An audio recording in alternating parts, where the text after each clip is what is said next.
Hi hello നമസ്കാരം അസ്സലാമു അലൈക്കും welcome back to Afsa's world. ഇന്നത്തെ എൻ്റെ വീഡിയോയിൽ വീട്ടമ്മമാർക്ക് ഒത്തിരി ഉപകാരപ്പെടുന്ന പുതിയ ടിപ്സുകളാണ് ഉൾപ്പെടുത്തിയിട്ടുള്ളത്. വീഡിയോ സ്കിപ്പ് ചെയ്യാതെ മുഴുവനായും കണ്ടു നോക്കുക. ഒട്ടും തന്നെ സമയം കളയേണ്ട, നമുക്ക് വീഡിയോയിലേക്ക് പോകാം. ഇന്ന് വീഡിയോയിൽ ആദ്യമായി കാണിക്കാൻ പോകുന്നത് എയർ ഫ്രയറിൽ എങ്ങനെയാണ് നല്ല ക്രിസ്പി ആൻഡ് പെർഫെക്റ്റ് പഫ്സ് ഉണ്ടാക്കിയെടുക്കുന്നത് എന്നുള്ളതാണ് കേട്ടോ. ഞാനിവിടെ പഫ് പേസ്ട്രിയാണ് യൂസ് ചെയ്തിരിക്കുന്നത്.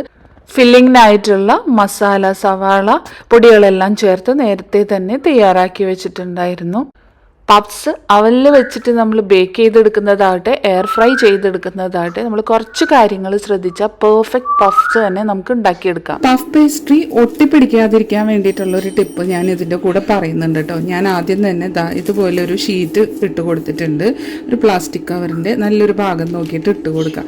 എന്നിട്ട് ഈ ഒരു ഭാഗത്തും ഞാൻ ഓയിൽ പുരട്ടിയിട്ടുണ്ട് കേട്ടോ. ഇനി ആ ഭാഗം ഞാനിതുപോലെ കമഴ്ത്തി വെക്കുകയാണ്. അപ്പോൾ പിന്നെ ആ ഭാഗത്ത് ഒട്ടിപ്പിടിക്കില്ല. ഇനി ഈ ഭാഗത്ത് നമുക്ക് കുറച്ച് ഓയിലൊന്ന് സ്പ്രെഡ് ചെയ്ത് കൊടുക്കാം. ഇങ്ങനെ സ്പ്രെഡ് ചെയ്ത് കൊടുത്താൽ തന്നെ ആ ഒരു നമ്മൾ യൂസ് ചെയ്യുന്ന സമയത്ത് എവിടെയും ഒട്ടിപ്പിടിക്കില്ല. കയ്യിലും കുറച്ച് ഓയിൽ തേച്ചിട്ടുണ്ടെങ്കിൽ നമുക്ക് ഈസി ആയിട്ട് തന്നെ നമുക്കത് ഉണ്ടാക്കിയെടുക്കാനായിട്ട് പറ്റും കേട്ടോ. ഇനി നമ്മൾ ഷീറ്റ് ഇതുപോലെ തന്നെ വെക്കുന്നതിന് പകരമായിട്ട് നല്ല സോഫ്റ്റ് അല്ലേ സാധനം, അപ്പം നമുക്ക് ഈ ഒരു കോണിൻ്റെ ആ ഒരു ഇതിൽ തന്നെ നമുക്കൊന്ന് ഇതുപോലെ ഒന്ന് പരത്തി കൊടുക്കാം, ഒന്ന് സ്പ്രെഡ് ചെയ്ത് കൊടുക്കാം. അപ്പം നമുക്ക് മസാല വെക്കാനും എഗ്ഗ് വെക്കാനും ഒക്കെ വളരെ ഈസി ആയിരിക്കും. ഇതുപോലെ രണ്ട് സൈഡിലേക്കും ഒന്ന് പ്രസ് ചെയ്ത് കൊടുക്കാം. നമുക്ക് അതൊരു ഒത്തിരി സൈസ് കൂടുതലായിട്ട് തോന്നും. ചെറിയ ഷീറ്റിൻ്റെ കാര്യമാണ് കേട്ടോ പറയുന്നത്. ഇനി അതിലേക്ക് മസാല ഇട്ട് കൊടുക്കാം. ആവശ്യത്തിന് മസാല അപ്പം നമുക്ക് ഇട്ട് കൊടുക്കാം. അതിന് മുകളിലായിട്ട് നമുക്കൊരു എഗ്ഗ് വെച്ച് കൊടുക്കാം. ഇനി നമുക്ക് രണ്ട് സൈഡും ഫോൾഡ് ചെയ്ത് കൊടുത്തിട്ട് നമുക്കിത് റെഡിയാക്കി എടുക്കാം. ഈ രീതിയിൽ ഞാൻ ഉണ്ടാക്കി എടുത്തിട്ടുണ്ട്. അപ്പം നമുക്ക് കയ്യിലൊട്ടാതെ തന്നെ റെഡിയാക്കി എടുക്കാനായിട്ട് പറ്റും. രണ്ട് സൈഡും ഒന്ന് ഒട്ടിച്ച് കൊടുത്താൽ അത്രയും നല്ലത്. കാരണം നമ്മൾ ബേക്ക് ചെയ്തെടുക്കുന്ന സമയത്ത് ഇതിൻ്റെ പുറത്തേക്കൊന്നും പോകാതിരിക്കാനായിട്ട് ആണ് ഇങ്ങനെ ചെയ്ത് കൊടുക്കുന്നത്. റെഡിയാക്കിയ പഫ്സ് ഇതുപോലെ ഞാൻ എയർ ഫ്രയറിൽ വെച്ച് കൊടുക്കുന്നുണ്ട്. ഒരു സമയത്ത് 4 എണ്ണമാണ് കേട്ടോ വെച്ച് കൊടുക്കുന്നത്. അതിന് മുകളിലേക്ക് കുറച്ചൊന്ന് എഗ് വാഷ് ചെയ്ത് കൊടുക്കുന്നുണ്ട്. മുകളിൽ ആ ഒരു ബ്രൗൺ നിറമൊക്കെ കിട്ടാൻ വേണ്ടിയിട്ടാണ് എഗ് വാഷ് ചെയ്യുന്നത്.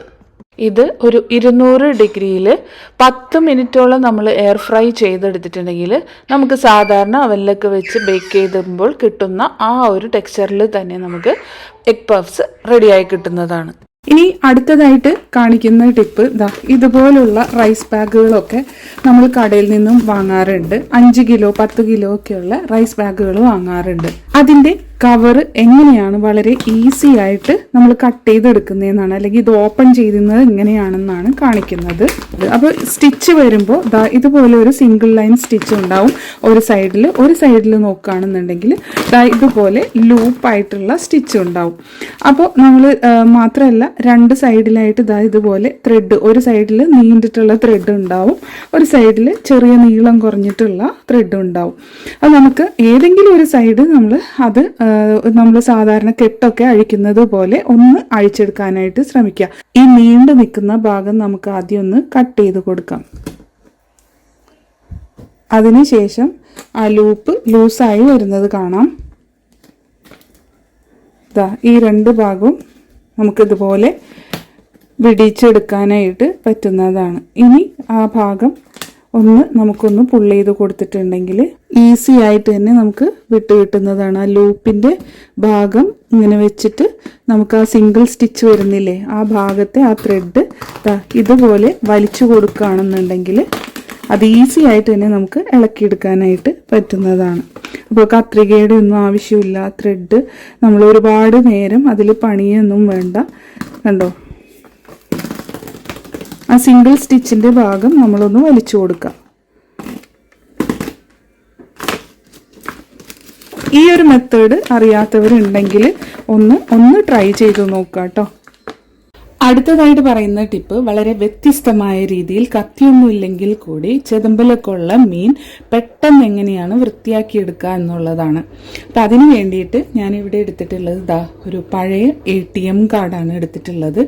ആ കാർഡ് വെച്ചിട്ടാണ് നമ്മൾ ഈ ചെതുമ്പലൊക്കെ ഒന്ന് കളഞ്ഞെടുക്കുന്നത്. അപ്പോൾ വളരെ ഈസി ആയിട്ട് തന്നെ നമുക്ക് ഇതുപോലെ ഒന്ന് പ്രസ് ചെയ്ത് കൊടുത്താൽ തന്നെ ചെതുമ്പലെല്ലാം പെട്ടെന്ന് തന്നെ വിട്ട് കിട്ടുന്നതാണ്. അപ്പോൾ കത്തിയെല്ലാം ഉപയോഗിക്കുന്ന സമയത്ത് പ്രത്യേകിച്ച് മീൻ വെട്ടാൻ അറിയാത്തവരൊക്കെ കത്തി ഉപയോഗിച്ച് ചെതുമ്പലൊക്കെ ഇതുപോലെ ക്ലീൻ ചെയ്യുന്ന സമയത്ത് കൈമുറിയോ എന്നുള്ള ആ ഒരു പേടിയൊന്നും വേണ്ട. ഇതുപോലെ ഒരു പഴയ ATM കാർഡ് കയ്യിലുണ്ടെങ്കിൽ വളരെ ഈസി ആയിട്ട് തന്നെ നമുക്ക് ചെതുമ്പല് കളഞ്ഞെടുക്കാനായിട്ട് പറ്റുന്നതാണ്. അപ്പോൾ ATM കാർഡ് തന്നെ വേണം എന്നില്ല, പഴയ വിസിറ്റിംഗ് കാർഡൊക്കെ ഉണ്ടല്ലോ, പഴയ ഇതുപോലുള്ള കാർഡുകൾ, അതായത് ബലമുള്ള കാർഡുകളാണെന്നുണ്ടെങ്കിൽ നമുക്ക് വളരെ ഈസി ആയിട്ട് തന്നെ ഈ ഒരു ചെതുമ്പലൊക്കെ കളഞ്ഞെടുക്കാനായിട്ട് കഴിയുന്നതാണ് കേട്ടോ. അപ്പോൾ ഈ ഒരു ടിപ്പ് നിങ്ങൾക്ക് അറിയില്ല എന്നുണ്ടെങ്കിൽ ഒന്ന് ട്രൈ ചെയ്ത് നോക്കുക. വളരെ ഈസി ആയിട്ട് തന്നെ എത്ര ചെതുമ്പലുണ്ടെങ്കിലും പെട്ടെന്ന് തന്നെ നമുക്കത് ക്ലീൻ ചെയ്തെടുക്കാനായിട്ട് കഴിയുന്നതാണ്.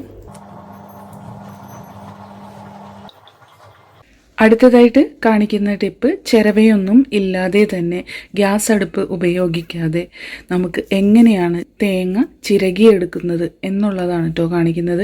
അപ്പം ഞാനിവിടെ 2 തേങ്ങ എടുത്തിട്ടുണ്ട്. 2 തേങ്ങയും ഒരുമിച്ച് ഞാൻ എയർ ഫ്രയറിലേക്ക് ഇട്ട് കൊടുക്കുകയാണ് ചെയ്യുന്നത്. എയർ ഫ്രയറിൽ വെച്ച് കൊടുത്തിട്ടുണ്ട്. ഇനി ഇതൊരു 200 ഡിഗ്രി സെൽഷ്യസിൽ ഒരു 5 മിനിറ്റ് മാത്രം വെച്ചാൽ മതിയാകും. അപ്പോൾ 5 മിനിറ്റിന് ശേഷം ഞാൻ എയർ ഫ്രയറിൽ നിന്ന് പുറത്തേക്ക് എടുത്തിട്ടുണ്ട്. കുറച്ച് നേരം നമുക്കൊന്ന് വെയിറ്റ് ചെയ്യാം കേട്ടോ. ഒരു 10 മിനിറ്റോളം നമുക്ക് അതിൻ്റെ ചൂടൊക്കെ ഒന്ന് ആറാൻ വേണ്ടിയിട്ട് വെയിറ്റ് ചെയ്യാം. 5 മിനിറ്റ് മാത്രം വെക്കാനേ പറ്റത്തുള്ളൂ. ഞാനിപ്പോൾ ഇവിടെ യൂസ് ചെയ്തിരിക്കുന്നത് ഫിലിപ്സിൻ്റെ എയർ ഫ്രയറാണ്. അപ്പോൾ നമ്മൾ മുഴുവൻ തേങ്ങയായിട്ട് വെക്കുന്നത് കൊണ്ട് തന്നെ അതിലുള്ള വെള്ളമൊക്കെ ചാടിപ്പോകാൻ ചാൻസ് ഉണ്ട് കൂടുതൽ നേരം സെറ്റ് ചെയ്തിട്ടുണ്ടെങ്കിൽ. അപ്പോൾ 5 മിനിറ്റ് മാത്രം ഇതിൽ വെക്കാം. അപ്പോൾ തന്നെ കണ്ടില്ലേ, ക്രാക്കൊക്കെ വന്നിട്ടുണ്ട്. ഇനി നമുക്കിത് വളരെ ഈസി ആയിട്ട് തന്നെ എൻ്റെ ആ ഒരു ചിരട്ടയൊക്കെ നമുക്ക് പൊട്ടിച്ചെടുക്കാവുന്നതേ ഉള്ളൂ. അപ്പോൾ വെള്ളം വേണമെന്നുണ്ടെങ്കിൽ അത് നമുക്ക് മാറ്റി വെച്ചതിന് ശേഷം ചിരട്ടയിൽ നിന്നും നമുക്ക് തേങ്ങ വെടിച്ചെടുക്കാം.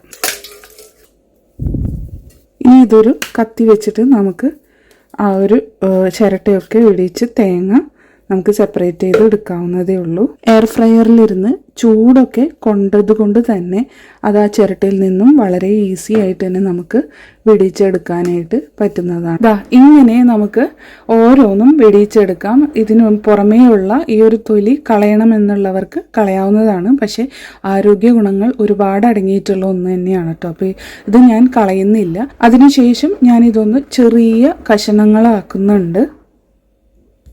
ഇതുപോലെ ചെറിയ ചെറിയ കഷ്ണങ്ങളാക്കിയതിന് ശേഷം ഞാനിത് മിക്സിയുടെ ജാറിലേക്ക് ഇട്ട് കൊടുക്കുന്നുണ്ട്. ഇനി ഇതൊന്ന് വെള്ളം തൊടാതെ നമുക്കൊന്ന് ക്രഷ് ചെയ്തെടുക്കണം. അപ്പോൾ നമുക്ക് തേങ്ങ ചിരകി എടുത്തതുപോലെ തന്നെ നല്ല പെർഫെക്റ്റ് ആയിട്ട് തന്നെ കിട്ടുന്നതാണ്. ഒരു 6 പ്രാവശ്യം ഒന്ന് പൾസ് ചെയ്തെടുത്തതാണ് കേട്ടോ ഇത്. നമ്മൾ ചിരവയിലൊക്കെ ചിരകിയെടുക്കുന്ന തേങ്ങയുടെ അതേ കണക്കിന് തന്നെ നമുക്കിത് കിട്ടിയിട്ടുണ്ട്. അപ്പോൾ ഇത് പെട്ടെന്ന് എയർ ഫ്രയറിലാവുമ്പോൾ അധികം കറണ്ടൊന്നും ഉപയോഗിക്കാതെ തന്നെ നമുക്കത് ചൂടാക്കി എടുക്കാനായിട്ട് കഴിയും. പിന്നെ പൾസ് ചെയ്യാന്ന് പറയുമ്പോൾ അധികം കറണ്ടൊന്നും ആവശ്യമില്ലല്ലോ. ഒരു 6 തവണ പൾസ് ചെയ്താൽ തന്നെ നമുക്ക് ഇതുപോലെ പീരയായിട്ട് കിട്ടുന്നതാണ്. അപ്പോൾ ഈ ഒരു ടിപ്പ് നിങ്ങളെല്ലാവരും ട്രൈ ചെയ്ത് നോക്കുക. എയർ ഫ്രയർ ഉള്ളവർ എന്തായാലും മിസ് ചെയ്യാതെ തന്നെ ചെയ്തു നോക്കുക. ഇന്നത്തെ എൻ്റെ വീഡിയോ നിങ്ങൾക്ക് എല്ലാവർക്കും ഇഷ്ടപ്പെട്ടു എന്ന് വിചാരിക്കുന്നു. വീഡിയോ ഇഷ്ടപ്പെട്ടാൽ ലൈക്ക് ചെയ്യാനും ഷെയർ ചെയ്യാനും കമൻറ്റ് ചെയ്യാനും മറക്കല്ലേ ഫ്രണ്ട്സ്. അതുപോലെ സബ്സ്ക്രൈബ് ചെയ്യാതെ കാണുന്ന കൂട്ടുകാരുണ്ടെങ്കിൽ ഒന്ന് സബ്സ്ക്രൈബ് ചെയ്ത് കൂടി സപ്പോർട്ട് ചെയ്യണേ. തൊട്ടടുത്തുള്ള ബെല്ലൈക്കൺ ഓൾ എന്നുള്ളത് എനേബിൾ ചെയ്ത് വിട്ടാൽ ഞാൻ ഇനി ഇടുന്ന പുതിയ പുതിയ വീഡിയോസ് നിങ്ങൾക്ക് അപ്പോൾ തന്നെ നോട്ടിഫിക്കേഷൻസ് കിട്ടുന്നതായിരിക്കും. അപ്പോൾ ഇൻഷാ അല്ലാഹ് മറ്റൊരു വീഡിയോ ആയിട്ട് വരുന്നത് വരേക്കും എല്ലാ കൂട്ടുകാർക്കും താങ്ക് യു ഫോർ വാച്ചിങ്.